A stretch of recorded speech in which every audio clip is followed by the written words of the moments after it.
প্রিয় শিক্ষার্থী, আপনাদের স্বাগতম জানাচ্ছি উচ্চারণের নবম ভিডিও ক্লাসে। আজকে আমরা দেখব ম ফলার উচ্চারণ। আমরা জানি যখন একটি ব্যঞ্জনের সঙ্গে আরেকটি ব্যঞ্জন যুক্ত হয় তখন দ্বিতীয় ব্যঞ্জনটিকে ফলা বলে। যেমন এই যে তয়ের সঙ্গে মফলা কিংবা লয়ের সঙ্গে মফলা এইভাবে যুক্ত হয়। মফলার উচ্চারণে আমরা বফলার উচ্চারণের অনেক মিল খুঁজে পাব। বফলার উচ্চারণে আমরা দেখেছিলাম যে ম ব তার সারি এবং স্তম্ভের বর্ণগুলোর সঙ্গে উচ্চারিত হয়। মফলার ক্ষেত্রেও একই রকম নিয়ম খাটে।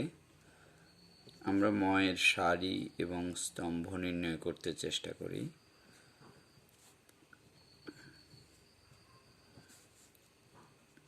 ক খ গ ঘ ঙ, চ ছ জ ঝ ঞ,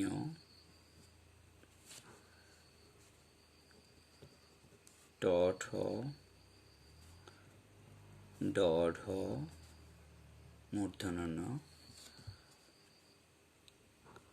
ত থ দ ধ দন্ত ন,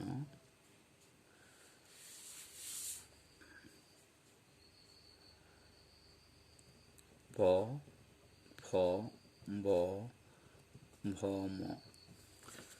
আশা করি আপনাদের মনে আছে যে পাশাপাশি যে ধ্বনিগুলো, এটাকে আমরা ময়ের সারি বলতে পারি। প বর্গের ধ্বনিগুলো হচ্ছে ময়ের সারি, আর এগুলোকে আমরা বলতে পারি যে ময়ের স্তম্ভ। এবং তার স্তম্ভ আর সারির ধ্বনিগুলোর সঙ্গেই তার ধ্বনিগত মিল বা ঐক্য অনেক বেশি। যেমন এই প বর্গের ধ্বনিগুলোর সঙ্গে ময়ের সম্পর্ক হচ্ছে, এগুলো ওষ্ঠধ্বনি। বয়েরও একই সম্পর্ক ছিল যে এগুলো ওষ্ঠধ্বনি। আর ময়ের স্তম্ভের ধ্বনিগুলোর সঙ্গে তার সম্পর্ক হচ্ছে, এগুলো হচ্ছে নাসিক্য ধ্বনি। আমরা জানি বর্গের শেষ ধ্বনিটি নাসিক্য ধ্বনি, ম একটি নাসিক্য ধ্বনি। স্বাভাবিকভাবেই এই ধ্বনিগুলোর সঙ্গে কোনোটির সঙ্গে ম যদি যুক্ত হয় তাহলে তার উচ্চারণ বজায় থাকবে। এই ক্ষেত্রে আমরা দেখতে পাই যে এটির সঙ্গে ম যুক্ত হয়, এটির সঙ্গে ম যুক্ত হয়, এটির সঙ্গে যুক্ত হয়, ময়ের সঙ্গে যুক্ত হয়। তার মানে ঙ, মূর্ধন্য ণ, দন্ত ন এবং ম, এই চারটি ধ্বনির সঙ্গে ম যুক্ত হয়। তার সারির অন্য ধ্বনিগুলোর সঙ্গে ম যুক্ত হয় না। তবে নিজের সঙ্গে সে যেহেতু নিজে যুক্ত হয়, একই সাথে মকে আমরা তার সারির অংশ কিংবা তার বর্গের অংশ হিসেবে বিবেচনা করতে পারি। আমরা তাহলে নিয়মটি লিখেই ফেলি। প্রথম নিয়মটি আমরা লিখতে পারি ঙ, মূর্ধন্য ণ, দন্ত ন, ম।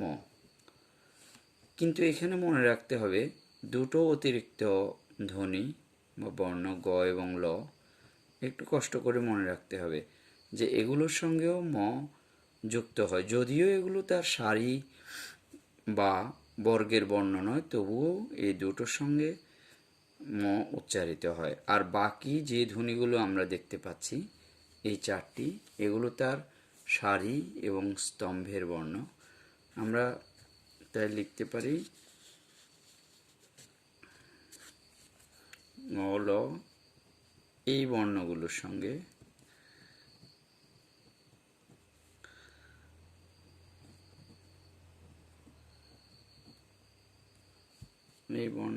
সঙ্গে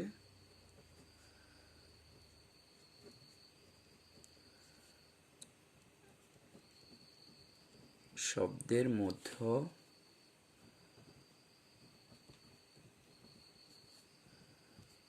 ও অন্ত, মধ্য মানে মাঝের, অন্ত মানে শেষের, মফলা উচ্চারিত হয়।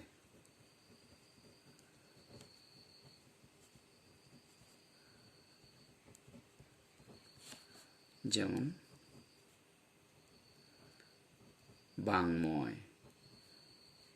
বাংময় মানে মুখর, যে ইতিবাচক অর্থে যে বেশি কথা বলে, সেটা হচ্ছে বেশি কথা বলাটা যে বলে সে হচ্ছে বাংময়, ইতিবাচক অর্থে।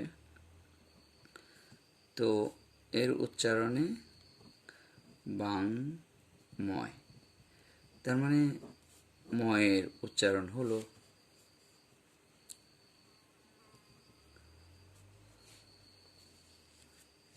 আমরা লিখতে পারি জন্ম,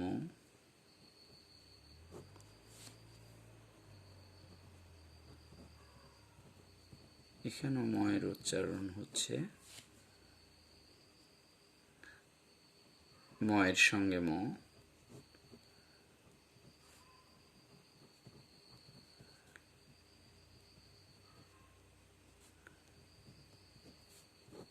সম্মান,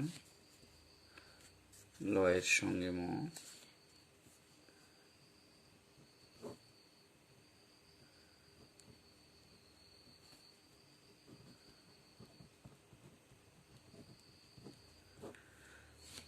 তার মানে এই বর্ণগুলো, এখানে 6টি বর্ণ বা ধ্বনি, 6টির মধ্যে প্রথম 4টি হচ্ছে তার সারি এবং স্তম্ভের, আর এই দুটো হচ্ছে মনে রাখতে হবে একটু ব্যতিক্রম।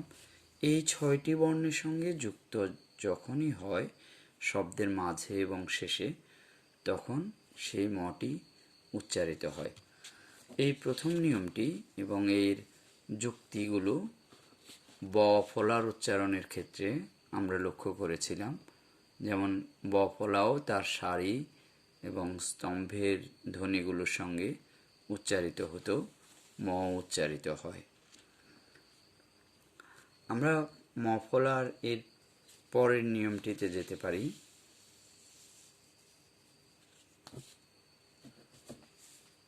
এটিও ব ফলার উচ্চারণ সঙ্গে মিল রয়েছে, সেটি হচ্ছে শব্দের শুরুতে ম ফলা উচ্চারিত হয় না। শব্দের শুরুতে ম ফলা উচ্চারিত হয় না।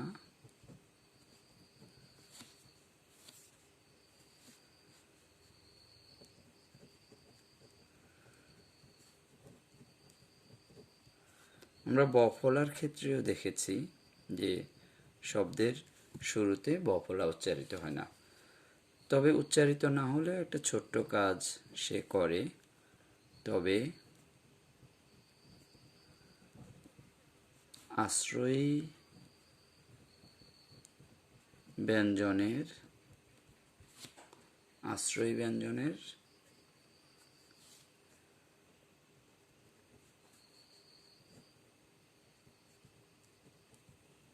স্বরধ্বনিটির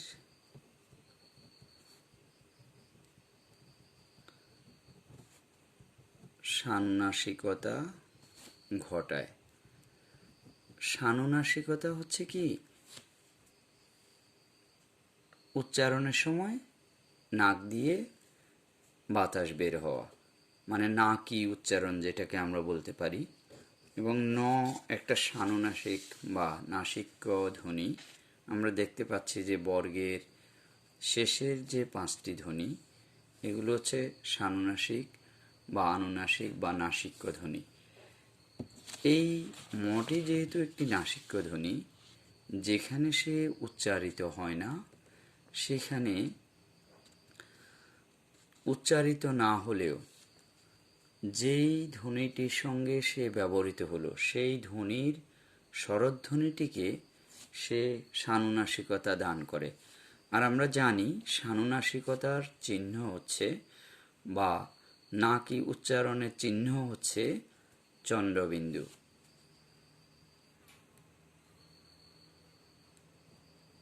যেমন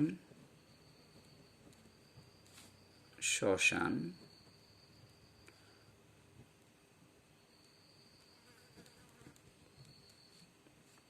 দেখুন ম উচ্চারিত হচ্ছে না, কিন্তু এই যে স-এর সঙ্গে যুক্ত ছিল এই স-এর স্বরধ্বনিকে সানুনাসিক করে দিয়েছে।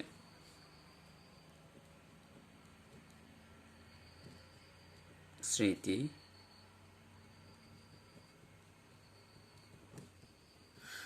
এবং আমরা দেখতে পাচ্ছি যে এই দন্ত স-এর সঙ্গে ম ছিল, তাহলে দন্ত স-এর উচ্চারণটাকে সে সানুনাসিক করে দিয়েছে, মানে নাসিক্য করে দিয়েছে। এবং দন্ত স-এর সঙ্গে যখন রিকার যুক্ত হয় তখন দন্ত স-এর স্বাভাবিক উচ্চারণ হয়। উচ্চারণের প্রাথমিক আলোচনায় আমরা এই ব্যাপারগুলো দেখেছিলাম। স্মরণ,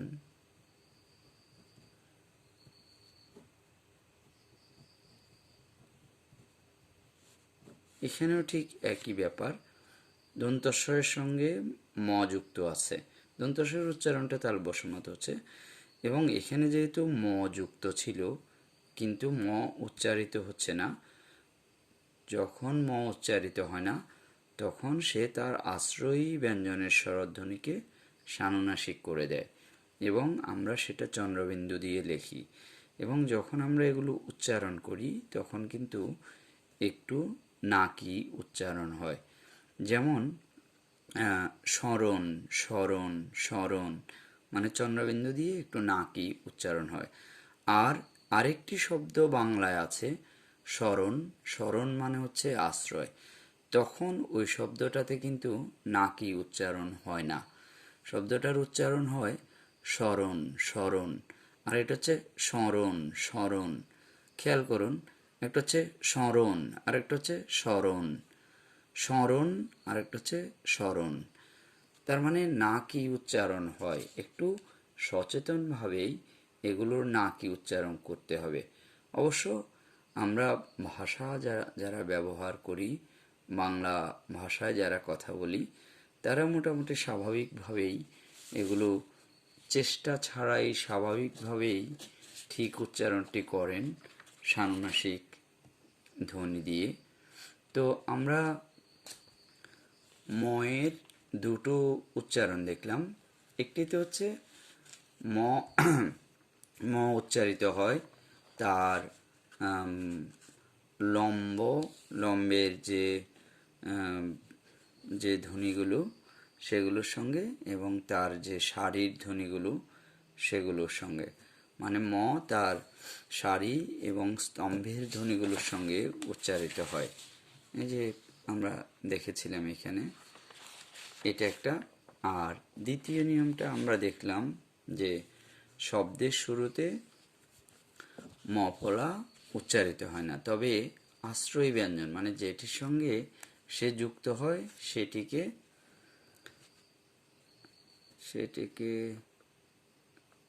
সানুনাসিক করে দেয়, মানে নাসিক্য করে দেয়। এর পরে আমরা তৃতীয় নিয়মটিতে যাচ্ছি। তৃতীয় নিয়মটি হচ্ছে শব্দের মাঝে কিংবা শেষে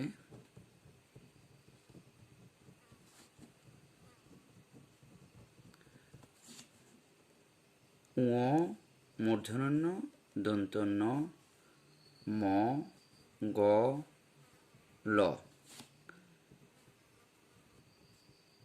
এই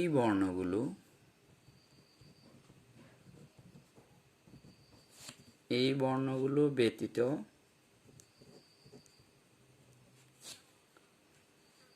অন্য বর্ণের সঙ্গে অন্যান্য বর্ণের সঙ্গে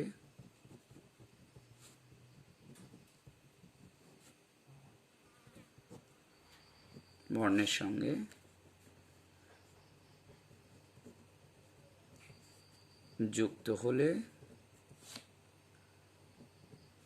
ম ফলা উচ্চারিত হয় না।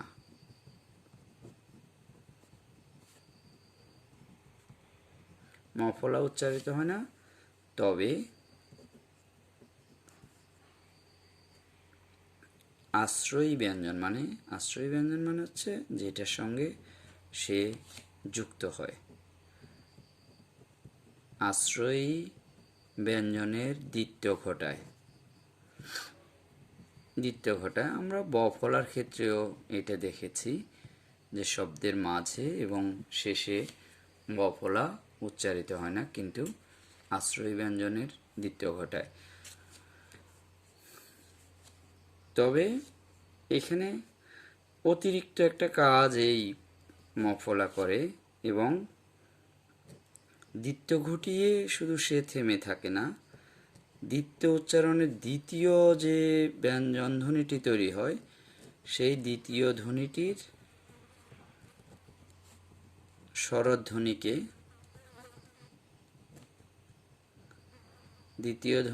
স্বরধ্বনিকে সানুনাসিক করে।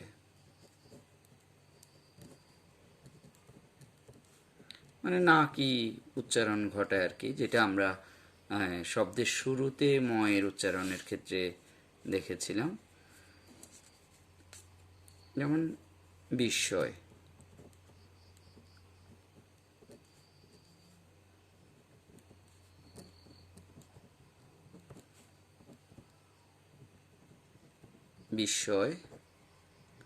তাহলে এই যে স্বধ্বনিটির সঙ্গে সে যুক্ত হয়েছিল, এই স্বধ্বনিকে সে দ্বিত্ব করে দিয়েছে এবং দ্বিতীয় ধ্বনিটির সানুনাসিকতা ঘটিয়েছে, মানে এর নাকি উচ্চারণ ঘটিয়েছে।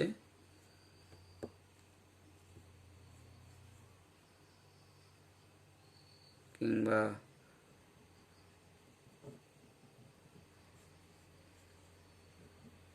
রশ্মি,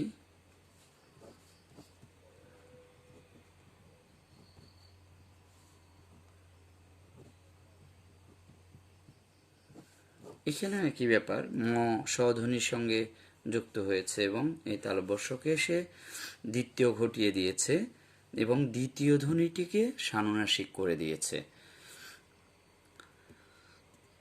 তার মানে শব্দের মাঝে এবং শেষে যদি এই ধ্বনিগুলো ব্যতীত, মানে এই ধ্বনিগুলো হচ্ছে সেগুলো যেগুলোর সঙ্গে ম উচ্চারিত হয়, এগুলো তার সারি এবং বর্গের ধ্বনি।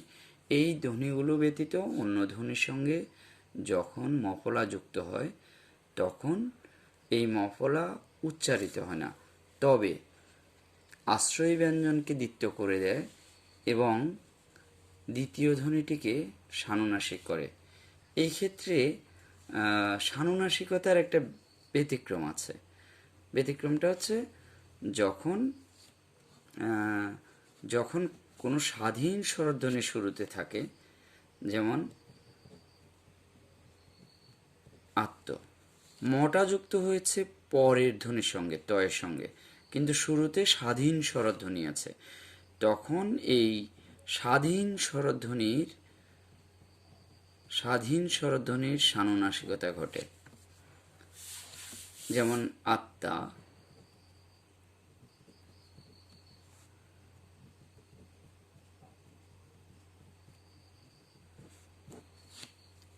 এই দ্বিতীয় ব্যঞ্জন তয়ের সঙ্গে যুক্ত হয়েছে এবং তকে দ্বিত্ব করে দিয়েছে, এখানেও দ্বিত্ব করে দিয়েছে, কিন্তু সানুনাসিকতাটা চলে এসেছে শব্দের প্রথমে যদি স্বাধীন স্বরধ্বনি থাকে।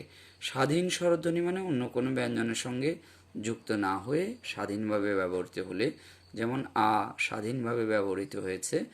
স্বাধীন স্বরধ্বনি থাকলে এই সানুনাসিকতাটা শব্দের প্রথমে স্বাধীন স্বরধ্বনিতে সঞ্চারিত হয়, চলে আসে। সেজন্য এগুলোর উচ্চারণ হচ্ছে আত্ম, আত্মা, এরকম। আহ, ময়ের ক্ষেত্রে মফলার ক্ষেত্রে একটা ব্যতিক্রম, যদিও এটা আমরা প্রাথমিক আলোচনাগুলো করেছি হয় ময়ের উচ্চারণে। আমরা জানি যে ম যার সঙ্গে যুক্ত হয়, যেমন ম এখানে যুক্ত হলো হয়ের সঙ্গে, তো মফলা যার সঙ্গে যুক্ত হয় তার দ্বিত্ব করার কথা, এখানে হয়ের দ্বিত্ব হওয়ার কথা। কিন্তু আমরা দেখেছিলাম যুক্ত ব্যঞ্জনে হয়ের ক্ষেত্রে যখন যুক্ত ব্যঞ্জনে হ থাকে, মানে হয়ের সঙ্গে কোনো ধ্বনি যুক্ত হয়, তখন আর হয়ের উচ্চারণ হয় না, যেই ধ্বনিটি যুক্ত হয় তার উচ্চারণ হয় দ্বিত্ব হয়ে। সুতরাং এর উচ্চারণ দুটো ম, ম যোগ ম। তবে আমরা জানি যেহেতু এটি মহাপ্রাণ ম হয়ের সঙ্গে যুক্ত হয়েছে দ্বিতীয়টি, সেই জন্যে এটাকে এমএজ দিয়ে দেখতে হয়। আমরা আপনাদের মনে থাকবে যুক্ত ব্যঞ্জনে হয়ের উচ্চারণে আমরা এগুলোর নিয়ম দেখেছিলাম। এরকম করে এমএস দিয়ে মহাপ্রাণ ধ্বনি, যেহেতু যেহেতু ময়ের মহাপ্রাণ বর্ণ বাংলায় নেই, সেজন্যে এটাকে এরকম করে দেখাতে হয়। আমরা মফলার সর্বশেষ নিয়মে চলে গেলাম, সেটা হচ্ছে যুক্ত ব্যঞ্জনের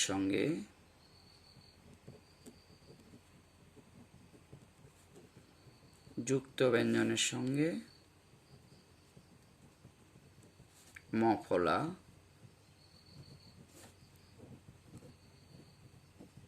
অর্থাৎ তৃতীয় ব্যঞ্জন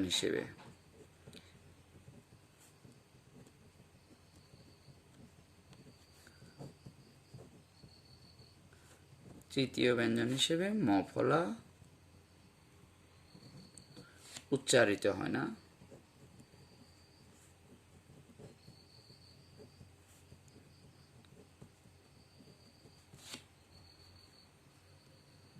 তবে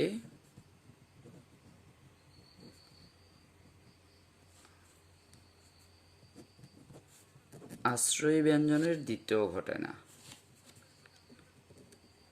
শব্দের মাঝে এবং শেষে যেরকম আশ্রয়ী ব্যঞ্জনের দ্বিতীয় ঘটায়, সেরকম কিন্তু ঘটায় না যখন তৃতীয় ব্যঞ্জন হিসেবে যুক্ত হয়, দ্বিতীয় ঘটায় না। তবে সানুনাসিক করে।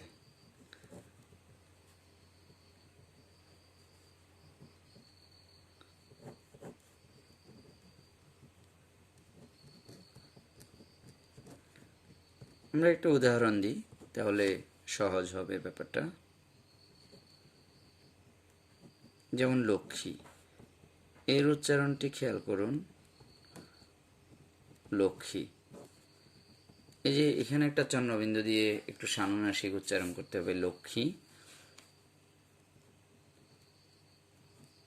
এর উচ্চারণটা খেয়াল করুন, সূক্ষ্ম। এই লক্ষ্মী এবং সূক্ষ্ম এগুলোতে সানুনাসিক উচ্চারণ হচ্ছে। এবং দেখুন এখানে কিন্তু তৃতীয় ব্যঞ্জন হিসেবে এই মফলাটা যুক্ত হচ্ছে, ক যোগ মূর্ধন্যস্ব, এটা হচ্ছে ক্ষীয়। এই ক্ষীয় এর সঙ্গে ম যুক্ত হচ্ছে দুটোতেই, এই দুটোতেই কিন্তু ক্ষীয় এর সঙ্গে ম যুক্ত হচ্ছে। তাহলে আমরা বলতে পারি এটি যুক্ত ব্যঞ্জনের সঙ্গে যুক্ত হচ্ছে বা তৃতীয় ব্যঞ্জন হিসেবে যুক্ত হচ্ছে। যখন তৃতীয় ব্যঞ্জন হিসেবে ম যুক্ত হয় তখন এই মফলার উচ্চারণ হয় না এবং সে আশ্রয়ী ব্যঞ্জনের দ্বিতীয় ঘটায় না, তবে আশ্রয়ী ব্যঞ্জনকে সানুনাসিকতা দান করে। এবং আমরা এই চারটি নিয়ম আলোচনা করলাম। চারটি নিয়মে আমরা দেখলাম যে একেবারেই বফলার উচ্চারণের নিয়মগুলো যেমন ছিল একেবারেই সেই রকম, মানে বফলা যেরকম তার সারি এবং স্তম্ভের ধ্বনিগুলোর সঙ্গে উচ্চারিত হয়, ম একইভাবে উচ্চারিত হয়। আবার বফলা যেরকম শব্দের শুরুতে উচ্চারিত হয় না, ম উচ্চারিত হয় না, তবে বফলা শব্দের শুরুতে একটা শ্বাসাঘাত বা স্ট্রেস দেয় আর ম সানুনাসিক করে। আবার শব্দের মাঝে এবং শেষে বফলা তার সারি এবং স্তম্ভের ধ্বনিগুলোর সঙ্গে উচ্চারিত হয়, অন্য ধ্বনিগুলোর সঙ্গে উচ্চারিত হয় না, তবে আশ্রয় ব্যঞ্জনের দ্বিতীয় ঘটায়। মফলার ক্ষেত্রেও এটি সত্য। আবার আমরা দেখলাম যে এই বফলা শব্দে যদি তৃতীয় ব্যঞ্জন হিসেবে যুক্ত হয় বা যুক্ত ব্যঞ্জনের সঙ্গে যুক্ত হয়, তখন উচ্চারিত হয় না এবং দ্বিতীয় ঘটায় না। মফলার ক্ষেত্রেও এটা সত্য, তবে মফলা এই ক্ষেত্রে একটু অতিরিক্ত কাজ করে দেয়, সেটা হচ্ছে সানুনাসিকতা ঘটায়। আমার মনে হয় বফলার সঙ্গে মিলিয়ে আপনারা যখন মফলা পড়বেন তখন ব্যাপারটা আরও অনেক সহজ হয়ে যাবে। আজকে এ পর্যন্তই। পরের ক্লাসে আমরা আলোচনা করব জফলা। ভালো থাকবেন সবাই, সুস্থ থাকবেন।